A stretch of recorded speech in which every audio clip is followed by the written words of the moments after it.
Hello বন্ধুরা, কেমন আছো তোমরা? আশা করি সবাই ভালোই আছো। তো এই ওয়ার্ডগুলো আমি আমার ভিডিওতে কোনোদিন অ্যাড করিনি। তো এই ওয়ার্ডগুলোর অ্যাড করার পেছনের কারণ হচ্ছে আমার ফুচুয়াকু। তো আমার ফুচুয়াকু মনে করে এই ওয়ার্ডগুলো বলার পর ভিডিও নাকি আরও সুন্দর হয়ে যায়। তাই আমি ফুচুয়াকুর কথা শুনে আজকে আমার ভিডিওতে এই ওয়ার্ডগুলো ব্যবহার করেছি। জানি না কতটুকু ভালো হয়েছে বা কতটুকু খারাপ, তোমরাই ভালো করে জানবে যে কতটুকু ভালো হয়েছে বা কতটুকু খারাপ হয়েছে।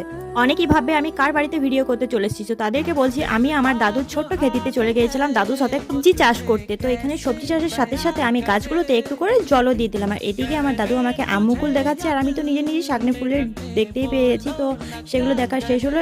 এরপর আমি দেখতে পেয়েছি একটা নতুন গাছ, সেটা হচ্ছে মটরশুঁটি। অনেকেই বলবে এটা আবার নতুন গাছ কোথায়? তাদের কাছে নতুন না হলো আমার কাছে নতুন, কারণ আমি এই প্রথমবার মটরশুঁটি গাছ দেখলাম। এদিকে আমার দাদু আমার জন্য দুটো পোড়র মোচা পেড়ে রেখেছে। তো এদিকে তোমরা দেখতেই পাচ্ছ এত ফুলকপি লাগিয়েছে। আর এই গাছটা কি গাছ আমি জানি না, এটা অ্যালোভেরার মতো ঠিক দেখতে। তো তার অন্যদিকে আমার দাদু গাজর, টমেটো এবং সিম গাছও লাগিয়েছে। তোমরা দেখতে পাচ্ছ কত কিছু গাছ লাগিয়েছে। আর বাইরে আছে করলা গাছ, সেই করলাগুলো বড় হয়নি, বড় হলে তোমাদের বাড়িতে আমি দিয়ে আসবো। তো